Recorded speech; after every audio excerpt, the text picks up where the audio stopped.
மன்னார் வைத்தியசாலையில் ஒரு துன்பியலான துயரம் நடைபெற்றிருக்கிறது.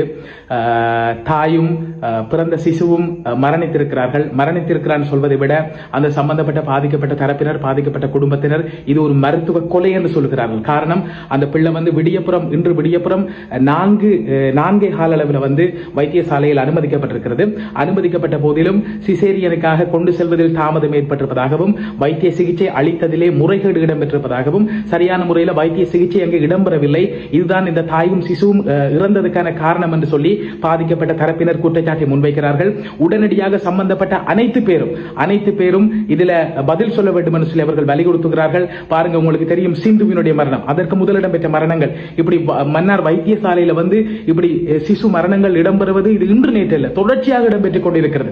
ஆகவே சரியான முறையில் சரியான நேரத்துக்கு அந்த சிசேரியன் செய்யப்படாமை தான் இதற்கான காரணம் என்று சொல்லி பாதிக்கப்பட்ட தரப்பினர் தங்களுடைய குற்றச்சாட்டை மனக்குமுறலை முன்வைக்கிறார்கள். இதற்கு ஒரு நீதியான விசாரணை வேண்டும் என்று சொல்லி அவர்கள் கேட்கிறார்கள். இப்ப மன்னார் வைத்தியசாலையில் ஒரு பதற்றமான சூழல் இப்போது இடம்பெற்றுக் கொண்டிருக்கிறது.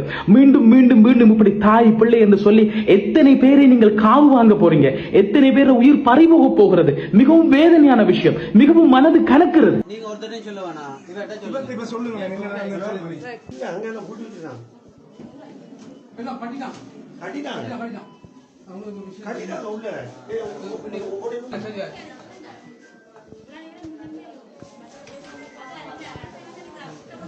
மேக முனக என்ன நடக்குதுங்க உள்ள? இப்ப என்ன நடந்துகிட்டீங்க?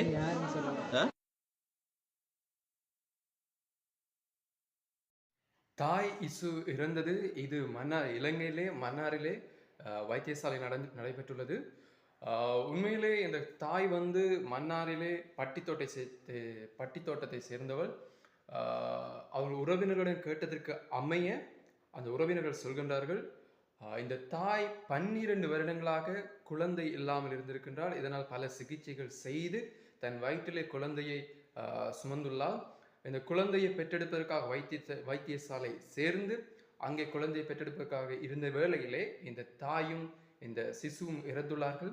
இந்த உறவினர்களும் சரி, மக்களும் சரி, பலரும் சரி சொல்கின்றார்கள், பல பல பல பல கதைகள் சொல்கின்றார்கள். இந்த குழந்தை இந்த தாயை செத்ததற்கு இறந்ததற்கு இதான் காரணம் என்று. எது உண்மை என்று தெரியவில்லை, அதனால் தான் நான் எதுவும் உங்களுக்கு சொல்ல முடியவில்லை. எது உண்மை என்று தெரியவில்லை, பார்ப்போம் என்ன நடக்குது. ஆனால் இது ஒரு மர்மமாக உள்ளது. இது அங்குள்ள வைத்தியருக்கும் அங்கு உள்ளவர்களுக்கு மட்டும்தான் உண்மையான காரணம் எது என்பது தெரியும் என்பது என்னை பொறுத்தவரை தெரிகின்றது. ஒன்று வரை இது ஒரு மர்மமாகவே உள்ளது. பார்ப்போம், பொறுத்திருந்து பார்ப்போம் என்ன இதில் உண்மை என்று.